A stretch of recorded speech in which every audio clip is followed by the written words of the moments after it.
welcome back to The Possibility in the Universe. Today we are talking about the possibility of being in flow. I love saying that. Flow. The ease that automatically comes with pronouncing of the word. It's almost like you drop into a lazy river and you let yourself float and the water is just taking you and you're just cruising. It just has this effortless, weightless, fluid motion and trusting. There's like a trusting. You're being held somehow. You're floating above the water and you're also trusting where you're going. You're allowing yourself to be guided towards, you're not holding on to the reeds on the side of the river and trying to resist what's coming. You're just dropped in. You're going with it. You're trusting it. It's taking you. It's bringing you. And it's constantly in that generative motion, because every time you are received with something or every time something comes in your path, you recognize how it's continuing to guide you forward. What a beautiful place to be. Before we get into flow itself, I want to talk about what is not flow. I had an experience just recently with this that really kind of brought me to this confronting aspect within myself. And I think that maybe this will be helpful for us to jump into. So I recently opened up a new business called Grassroots, a beautiful little oasis in the heart of Brooklyn. That's a plant shop and flower shop. And we host all kinds of creative workshops there. Just so much fun and so much goodness. And I found that in developing the idea and creating this oasis in its physical form, I was just completely in flow. It just comes to me. I'm excited about it. The enthusiasm is there. The generative excitement and buildup is just, I'm in it. I'm thrilled. And things are coming out gorgeous. And all of every little texture and an item and everything's just lining up and everything's flowing and it's really coming together gorgeous. I opened the doors and people are already coming in and receiving it and loving it. And I realized the other morning I was writing in my morning pages and I was asking for a blessing from God. And I was saying, I would love to receive the abundance that this vessel is a conduit for with zrizus. Zrizus is a Hebrew word for fast pace, where things come at a full throttle, where you open the faucet and the faucet is gushing, where you wake up early in the morning because you're excited for what's here. And so I was asking God for the blessing to receive abundance with this kind of energy connected to it. And then I was sitting with it and I was like, many times the thing that we ask for is a thing that we have to get curious about. What is it that's the reason why I'm asking for this is because something here I'm not experiencing. So what is it that's not allowing me to experience the thing that I'm asking for? And then I went to my shop that day and I realized that people are trying to pay me and I haven't yet set up the POS system. And I found myself in this space, which is such an elegant defense of allowing myself to receive, where I'm negotiating between different companies about which one charges what thing in order to make the decision about which POS system I should use. So in some righteous perspective, it almost seemed, oh my gosh, of course, you're being so responsible. You're taking such good care of your business. You're going to do the research and you're going to get the right program for your shop. And so, yes, technically I can go with that story. But the story here is one that's much more vulnerable. It's the one where the ability to receive is the space that I'm really asking to find more ease and flow in. And this hiding behind the story that I'm looking for the right system was the part that was keeping me from creating the connection between what's flowing from above, the abundance that God is here to give me, and the connecting piece, which is the way that I'm able to get that, is through a system where I can actually receive the payment that people are trying to give me. which was so wild. It was such an interesting confronting of I'm asking for the flow. I'm so vulnerable. I'm saying, God, give me the flow. Not only give me the flow at this pace where it's full throttle. I'm ready. And yet, on the other side of that, I hadn't yet set up my POS system. So coming to recognize that the thing that I'm asking for is also the thing that I'm asking myself for in many ways is how can I be the conduit for the desire of what I'm asking for, and kind of piecing those two pieces together, which thank God at this point I ordered the POS system and we are fully set up. And it is so magical to be in the space of receiving, both in the way that people are receiving the space, but also on a monetary level, that they can actually come in and buy the thing so that I could actually receive the abundance that I was asking for. So being able to notice that flow is there's an alignment here. Is what I am asking for matching and aligned with what I am available for inside of my own being? And when I got to notice that there was something that wasn't fully aligned, there was a part of me that still needed to be addressed in my own ability to receive and do the work around that and spend time with allowing myself to open up to the blessing that I've created this vessel for. And now to be in that alignment of what I'm asking for is also what I actually can receive. You know, it says, ask and you shall receive. Ask and create the possibility so you can receive the thing that you're asking for. Pretty So, wild. welcome to flow and welcome to curiosity, because the curiosity that we offer ourselves and the compassion and the curiosity that we offer ourselves really opens the space to get more and more aligned to actually receive the thing that we're asking for in the pace. Usually, if we're asking for the thing and we're not finding it in our lives, it means that we get to be curious about how ask and we can receive. How can we create the can in the receiving? Because the receiving is coming. Can we hold it? Can we allow it? Can we create space inside of our vessel, you know, in our shop, in our being, in our soul? Zriza actually means joyful haste. Oh, It's like haste. this joyful, quick movement. And it really is like when I think of joyful haste, I think about like this movement from the inside, this quickening and this excitement coming from our soul. Thank you. I Because didn't know the yeah. exact term, so I appreciate it. Really feels like that's what I was asking for. Yeah. And that's what you also needed to like match with your action. And it's so cool what you're saying because what I'm hearing you say is that the action, it's not only about the action that you're taking, but it's also you could have ordered the POS system sooner rather than later, but it's also the lesson that you learned in the middle of not receiving and receiving, and was the lesson of, oh, there's more that I can open up inside of myself to receive. And very often in life, actually always, when something's not in flow, it's because there is a soul lesson to be learned there. Now, that's beyond bad or good, right and wrong. And when we can learn that lesson, things move into flow. So, people whose lives are flowing more doesn't mean that they're not experiencing pain.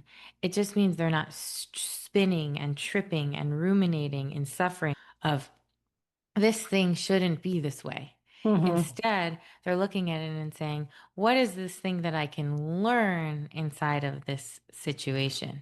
And I think a sign of being in flow, I want to talk a little bit more about not being in flow, but just to give a hint about what we're going to talk about soon, is that a sign of being in flow is experiencing synchronicities. Experiencing synchronicities is, oh wow, that happened, which led to that, which leads to that. And when people who live their lives in flow experience a lot of those moments. And it's not that we're all not experiencing synchronicities. It's just that not all of our eyes are open to it. Not all of our nervous systems are oriented towards seeing it. Not all of our systems are oriented towards flow. Because what happens in a traumatized nervous system is that it works harder than it needs to underneath the surface. Right. So it's trying to work hard to function. So even if the situation was taken away, let's say someone was in an abusive relationship and they're not in that relationship anymore.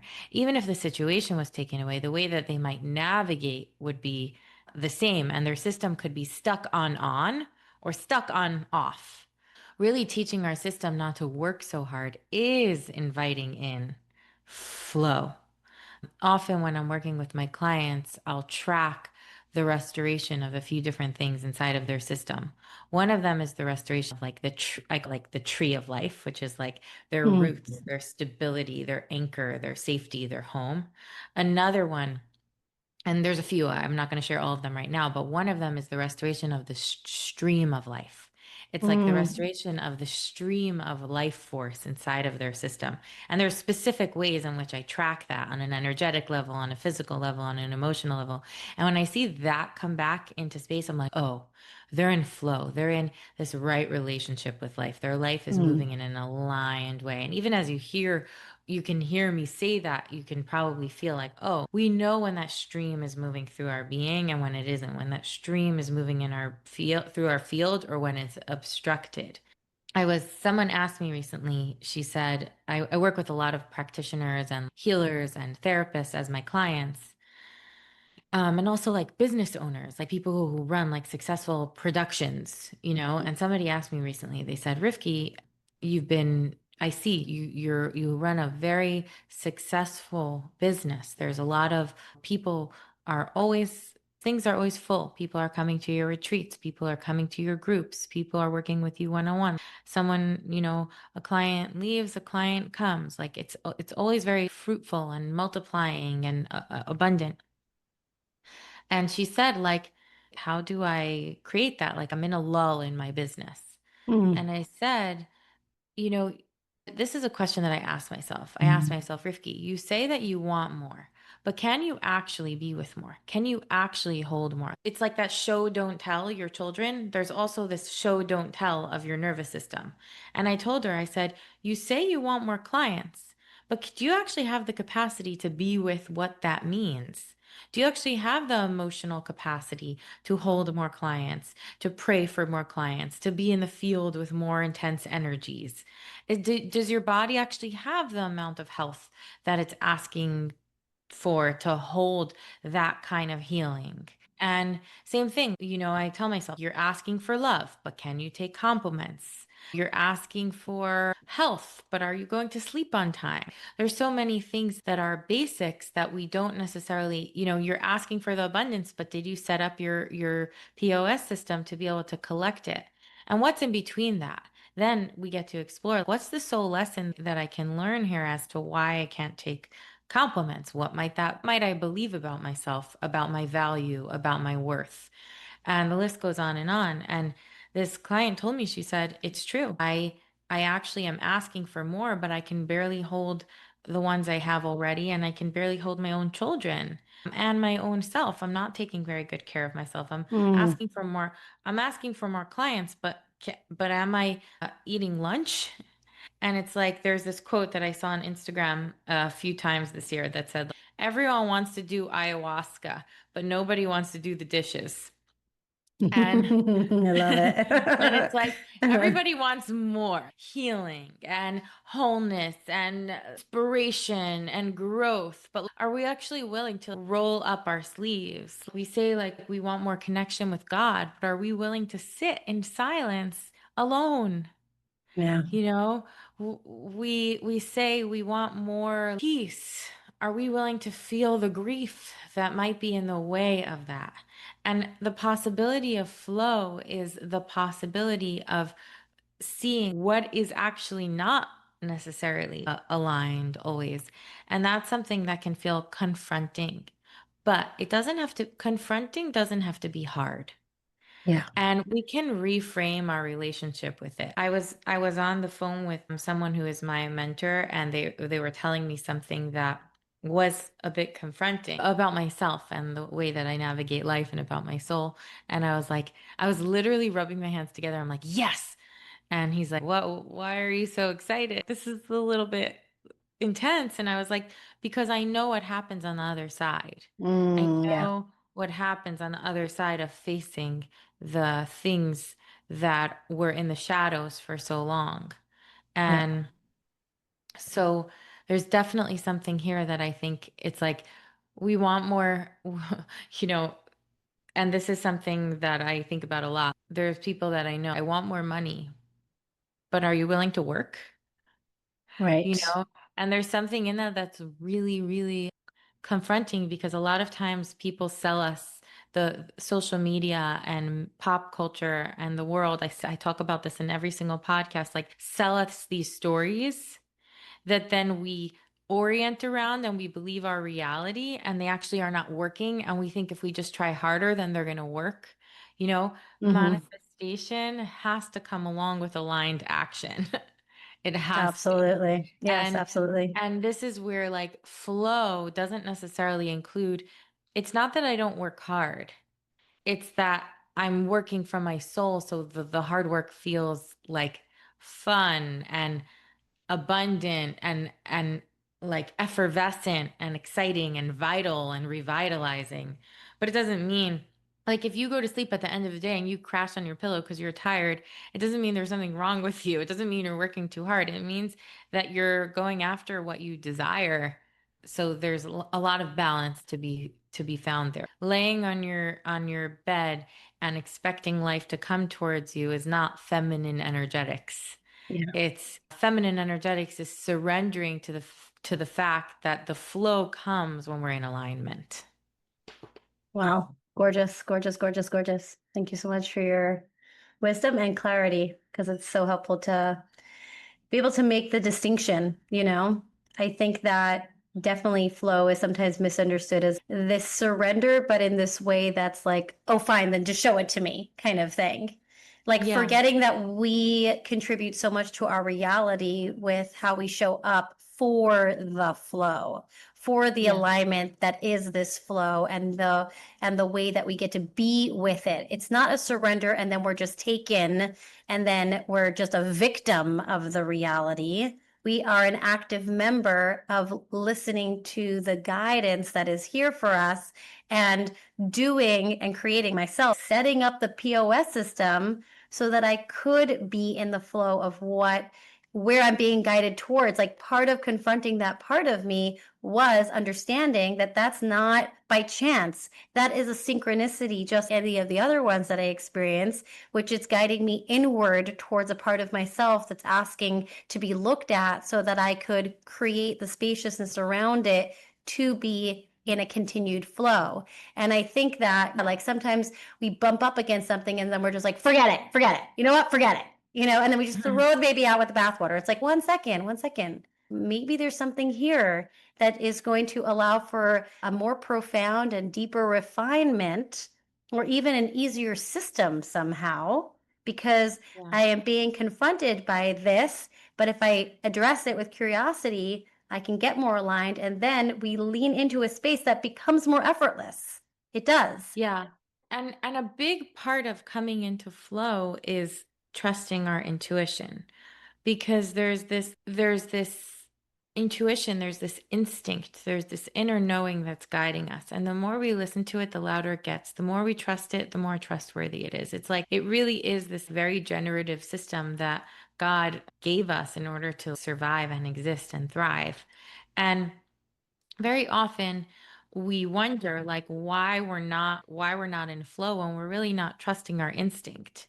We're really not Yes. trusting the original voice inside of ourselves. We're really second guessing it, we're pacifying it, we're fixing it, we're placating it, but we're not actually always listening to it. And I find that there's this arc that happens, myself included, and many of my clients and friends, where for those of us who were hyper independent, took lots of responsibility, all of those kinds of things, if whoever's listening to this, you could raise your hand. And what happens is that then there's this arc that they go into where they're like, okay, I want to actually just surrender to life. I want to stop controlling everything. I want to stop being codependent. I want to stop being in charge of everything. I want to stop taking extra responsibility. And what they'll do is, what we'll do is sometimes swing the pendulum and be like, okay, I don't want to be responsible for anything. God, show me what you got. And there's something really healthy and beautiful about that. And just as there's something healthy and beautiful about every part of our journey. And also, what what happens in that space is that we forget that it wasn't that we were being too responsible. It was that we were being too responsible for things that were none of our business. Right.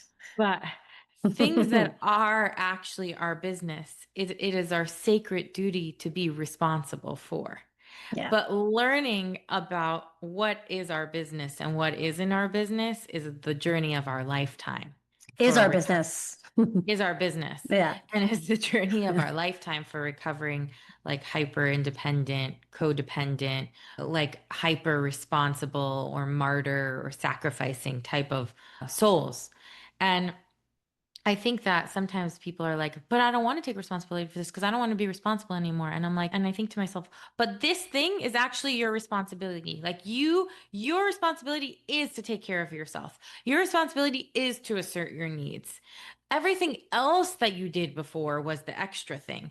That was Right. the degenerative thing. But the generative thing is to take that responsibility for your own soul. So part of soul alignment does include responsibility, but not in a way that's that too much responsibility, putting on someone else's shoes that are too big that were never ours to meddle with and mess with in the first place, but putting on our own, stepping into our own shoes, stepping into our own life and looking around and being like, okay, I'm walking into my house, like there's this thing on the floor.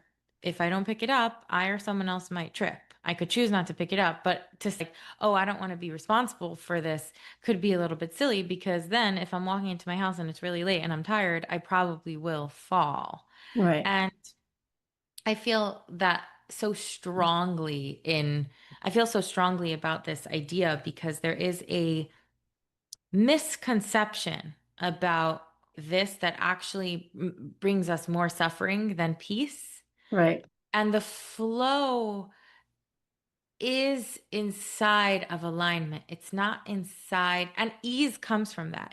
If it's a lot easier to pick up the damn thing from the floor than to walk around it or trip over it every time we go into the house. We just, for whatever reason, we have this defense that we don't want to be responsible anymore because we were so over responsible that we don't do that thing that really is going to be the most vital thing for us to do. Was that a good That was so good. That was parable? so good. Yes. Yeah. Love you. I love your parables. They're fantastic. Yeah. And I also just want to offer slow and steady. Yeah. It's like slow and steady flow. Like the There's nowhere to get flow. to. Yeah, we're just cruising. Yeah. And it's the way that we swing the pendulum sometimes is this self-sabotage way that we overcommit or take the other extreme in such a way that we're proving the old story in some way. But if we can Yeah. create more space to like slow and steady and rest in between in order for something to really shift and integrate in a way that's like really embodied is to do it slowly. I was reading, I don't remember which book I was talking right now, but it's like when a runner is running for a marathon, it's like you do one really fast mile for 10 slow miles because Yeah. your body needs to rest and integrate that information or stretching of capacity or whatever it is that you're building along the way. If I can allow myself, because what happens is become aware, right? You're like, oh my God, now I realize I'm the one who did that. It's my responsibility. Da, da, da. So, like, I'm being so hyper aware now that everything has to change. Like, I need to make the opposite extreme happen. But it's like, whoa, dude. Like, we were practicing in one way for I don't know how many years until now. Now we become aware. We're so grateful. Like, the awareness is here, slow and steady with integrating the awareness, slow and Right. steady And I with think, like moving towards that aligned flow. Yeah, and I think it's important to remember, like, even this podcast that we're talking about, like it's the possibility in flow. It's not the you have to be in flow or else your Right. life sucks. There is so much possibility in also the other parts of life, like the parts that things are a little more bumpy or there's so much growth and soul healing. There is no right or wrong. Being in Right. flow doesn't mean you're better than anyone else. Being in flow doesn't mean that you're the best at being aligned. Sometimes people's alignment could look different. It doesn't, sometimes your flow doesn't have to look super smooth. It just feels more flowy inside. So there's a lot of nuance inside of this topic and a compassion and being with. And I feel like the possibility in flow is also less about the actual outside experience and more of the inside of experience in it. And of course, when something isn't working on the outside, it's a really good indication to look inside. When a relationship isn't working, when a business isn't working, like I think about it like business for healing, relationships for healing, parenting for healing. These are really, really great places to never waste a good trigger, and get our soul to continue moving and growing, because what our soul wants to do ultimately is be in the rhythm of its own being and move with the rhythm of God. So whenever it feels like we're doing more than we're being, we're pushing and forcing more than we're flowing, it's an indication to slow down. But it doesn't mean it's an indication to fix ourselves, because fixing ourselves to get into flow is not necessarily the way to actually get into flow. We can't and we won't get into flow by like pushing and forcing. We will only get into flow by flowing and noticing with compassion what isn't flowing. I think also remembering before we like, get even deeper into the podcast is and this conversation is remembering how much of God, recognizing how much of God is in each initiation and in each lesson can really help soften the space around it. Because sometimes people tell me, like, damn, I should have noticed sooner. Or people live with regret for so much of their lives. I work, living with regret. Oh my goodness, I did this thing while I was pregnant and then I had a miscarriage, or I had to have an abortion because of this specific issue, or I said this comment and it was the beginning of the end of this relationship, or like all of these different things that happen that show up in our field that like really like God was inside. Our soul's journey is part of this. And another possibility in flow is just simply recognizing that we're on a soul journey. When we recognize that we're on a soul journey, we start to take other people and what they say, what they do, the decisions that they make, the decisions that they don't make less personally, because we start to recognize and believe and notice that things aren't really about us. And that also gives us the possibility to be in flow more, because it's easier to flow in our own life if we're not taking things as personally, if we're not making and building on every story and every experience. Everybody has their own journey. Like it or not, it's the way it is. It's just the way it is. So I would love to move into what blocks flow, which so we spoke a little bit about when things are misaligned and when things are not so when there's something that's in the way, like it's important to look at it on our soul's journey. But another thing that blocks flow that I'd love to unpack is a lack of self-compassion. When we're really hard on ourselves, it can really block the flow of shefa, which in Hebrew is the word for abundance.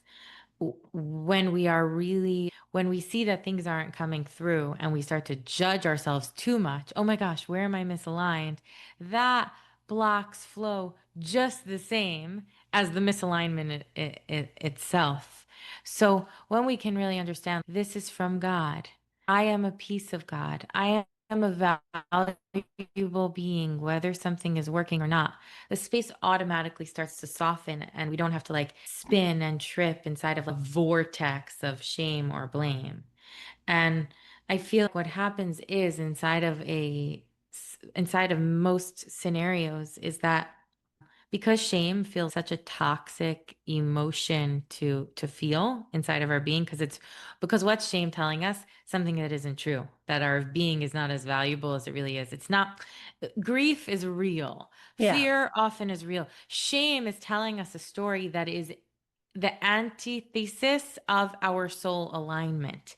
What is shame telling us? Shame is not telling us, I am, shame is not, I disappointed someone. Shame is saying, I am disappointment, right? Yes. Shame is not telling us, I have an element of hate inside of me. Shame is telling me I am hateful, right? Right. I don't And even want I to say the remember when word. my mom did this course and she had a play group for a long time. So she did all these courses of how to be with children and whatever.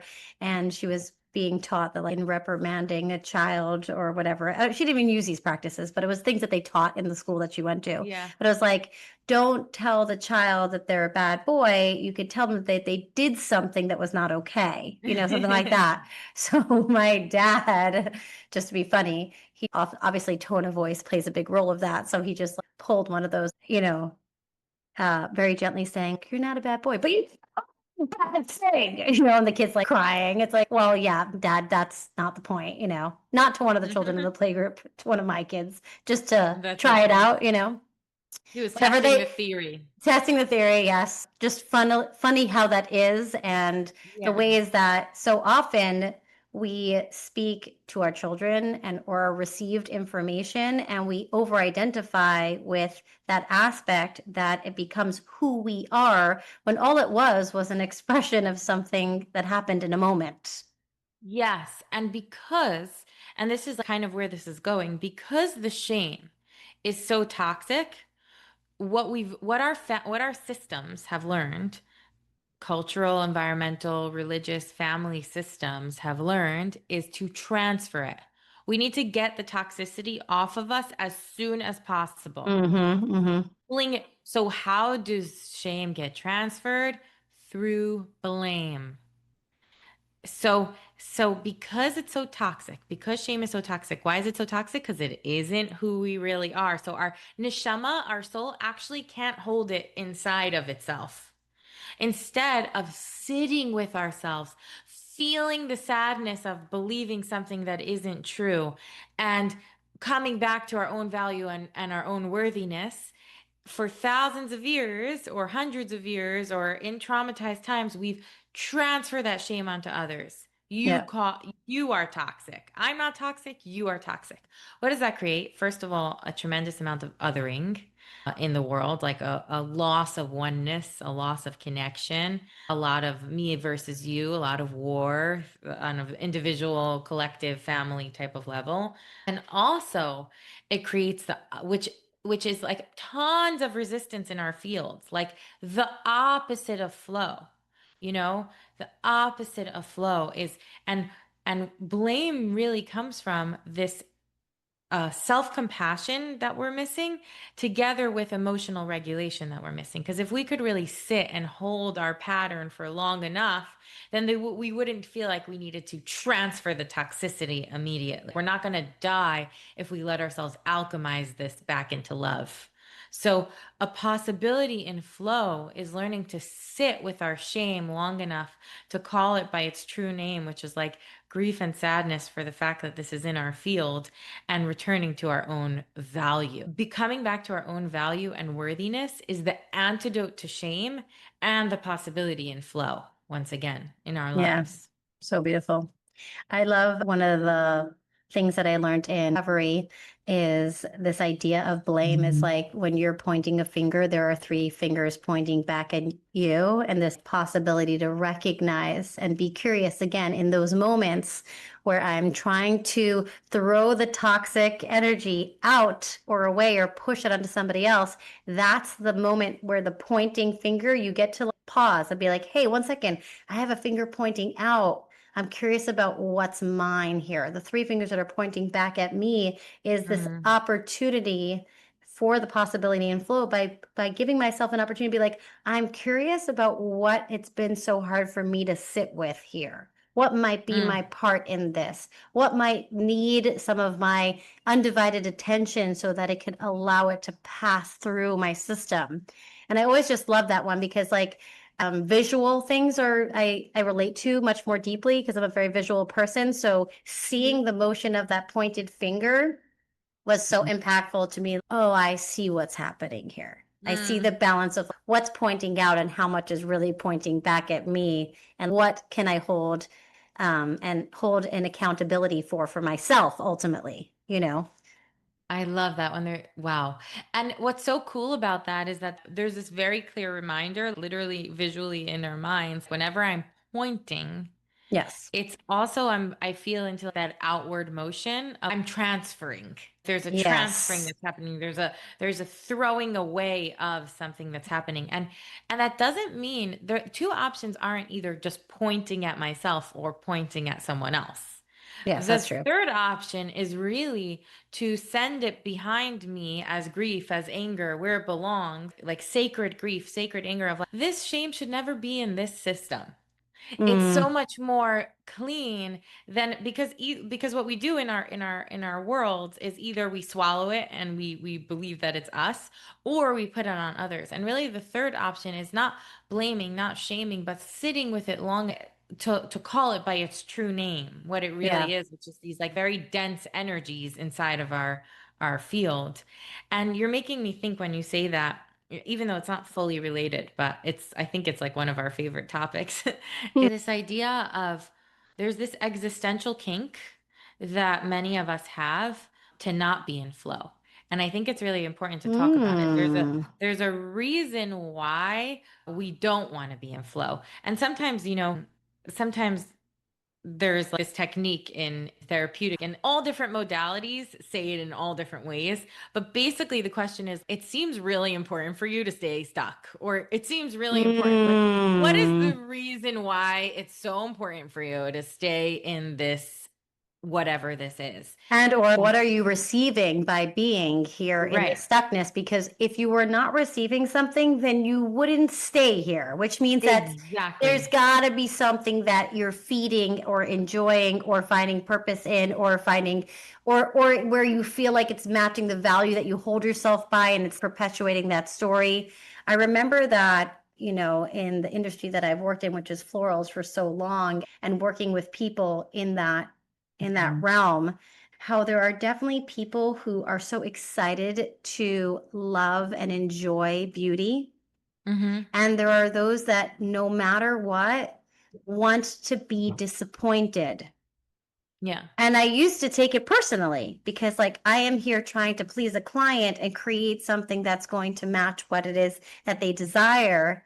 But over time, and also once you deal with a few people that you learn how to not attract the energy that you're not looking for. But it was Yeah. so wild to me to recognize that somebody is choosing disappointment because that's the only way they can feel false alignment with what they are value themselves out or what they think that they're allowed to have in this world or what they think that could be acceptable for them or whatever. It has Yeah. nothing to do with the work and how beautiful it is, because when I checked in with myself, like, I know I'm looking at it. I know that this work Yeah. is impeccable. Objectively. Yeah. Yeah, not even just because it's mine, just because it is. And Yeah. and that there is some that just want to stay in the stuckness or stay in the disappointed Some because of, for whatever reason, because they receive something in it. totally. Some people, their defense forms a shape of loving to hate. And Mm. I remember once my their preferred way of being is finding something not to like about this. My family and some of my friends, we have this really great bit where we say it was a very nice bris, which is like a bris, whatever. It's should we get into it? It was a very nice bris. It Yes, was let's a get into very nice. it. A bris is the celebration of the circumcision after 8 days of a Jewish baby. And are we going to get into this now? But we always say, and then when we go along in the improv, like in the comedy, we're like, there wasn't any bagels. There was no bagels. Actually, there was nothing. There was not enough food. There was not, like it's this Yeah. it and it's like, but if they They if there didn't was bake, enough they didn't give you any bags. You couldn't even take anything home. What But was the if there point was of even enough making the bagels, party? yeah, exactly. But if there was enough bagels, Han, Yeah. it wouldn't have been a very nice bris. Right. because it would have been the worst bris in the world because there was nothing to complain about. But Hmm. that's the humorous thing. Yes. But remember once I had this friend who before I was a recovering codependent, I tried to help her a lot and she would always complain and always, always, Hmm. always, always complain. And I would be like, I had sleepless nights about her suffering. And I I told her one day I had tears in my eyes. I was like, how can I help you? I just want to help you. You seem to be. And she looked at me in this moment of vulnerability and she's like, Rifki, I love complaining. And I was like, she's like, I actually, when things go right, I'm scared a little bit. I like when things are a little bit off. And I was like, okay, I don't relate, but I hear you. And Hmm. and I kind of like came up with this understanding. Now that we made it all these jokes and talked about it from all different angles, I'll share a little bit about the understanding that I came up with around this topic of why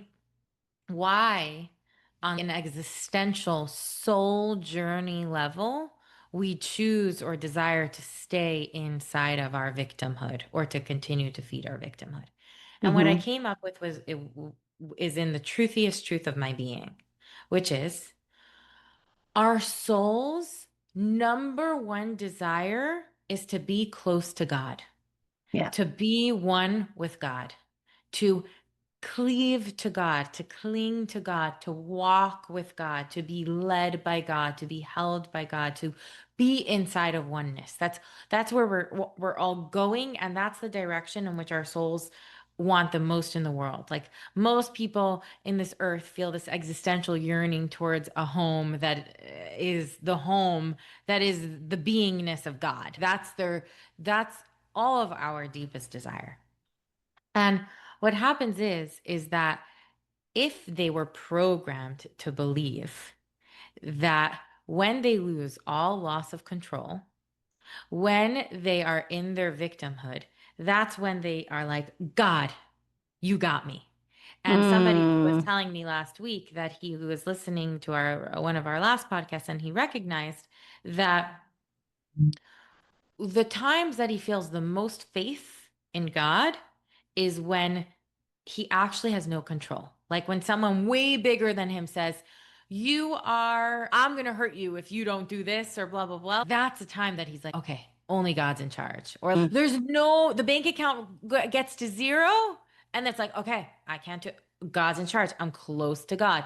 At the brink of divorce, at the brink of disaster during COVID when we're all in our houses and we don't know if there's going to be an apocalypse during a war, suddenly there's like these songs and this art and this yearning and this God feeling inside of our fields and inside of the world. And it's so beautiful. It's so beautiful that we can find God inside of the underbelly of consciousness, inside of the underworld, inside of the darkness, inside of the conflict, inside of the tension.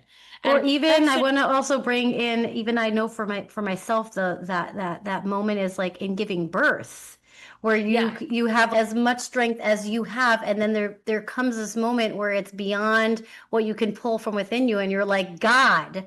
So I yeah, think in both ways, in manifestation and in things that are like right. epitome of experience. Right. Yeah. But then what happens is that not every moment is a moment to give birth.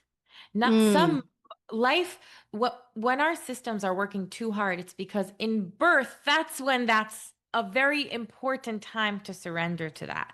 But Oh, not I see. so what do we do subconsciously? We recreate moments of victimhood so that we can stay connected to God subconsciously. So we Ah. keep our bank account at zero. We spend more money than we have, so we have to rely. We don't go to work. We say we want money, but we don't work. We say we want love, but we don't work on receiving. Like there's so many ways in which we stay in our old patterns. Why? To subconsciously create circumstances where we need God because that's when we're close to God.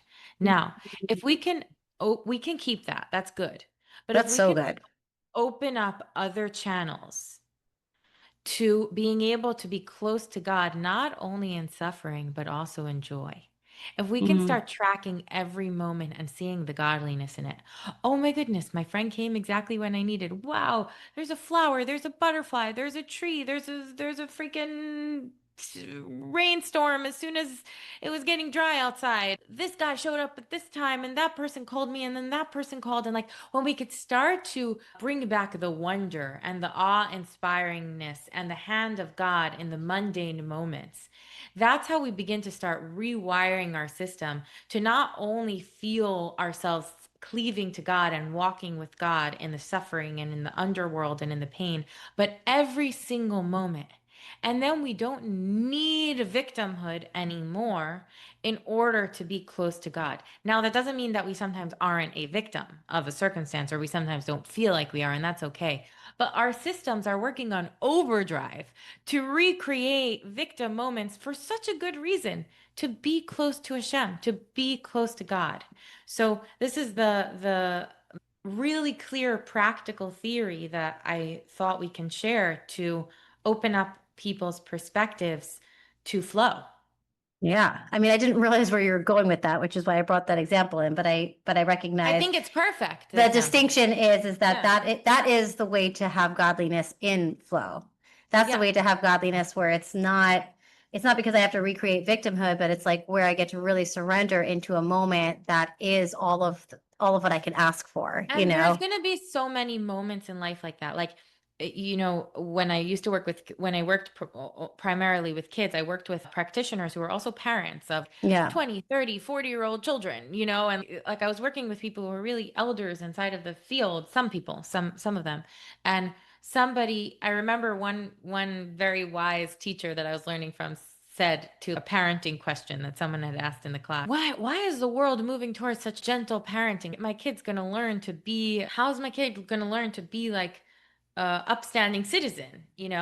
And the teacher said, don't worry. Life is going to give your children enough challenges. You don't have to create challenges for your children in order to teach them how to be an upstanding citizen. You don't have to stand on principle in order to create situations for your kids to be challenged so that they should be a mensch, which in Yiddish means like an upstanding, contributing member of society. And it's the same thing to ourselves. Like, we don't have to create subconsciously moments of victimhood in order to feel connected to God. We will be presented with things, many things in our life that are not in our control, because guess what? Most of life isn't. Right. And or in many ways. And also, the things that are is the perspective that we have. The things that are in our control are not necessarily the things that happen to us, but the way we see it, the way we perceive it, the way we respond to it, the way we orient, the way we rewire. And that's why I love the word renegotiating trauma, which is the modality that I am in middle of creating, is because it's not about firing it or reprogramming it as much as it's is shifting and changing the same thing, not getting rid of the thing that's here, but shifting and changing it into something that is more generative, that is more revitalizing, that is more enlivening for us. Yeah, I mean, I think of, Dr. Viktor Frankl, who Life Search for Meaning. It's like they were in a place where all control was lost. Every single human, independence was robbed of them, and yet they had the perspective. The perspective is what kept them alive because that's the place where you still are in that space of choice, in the space of Right. how I am choosing to receive what is happening in my life, regardless, because I don't control the cards that I'm being dealt. What I get to be a part of is making that transformation in my life by the word that you use. And I love it so much with by renegotiating how I am going to perceive what is here. How am I Yeah. going to define this? What are the words and the energy that I am going to hold this as? Because the words and energy I put towards it is the impact it has on my life experience. Yes.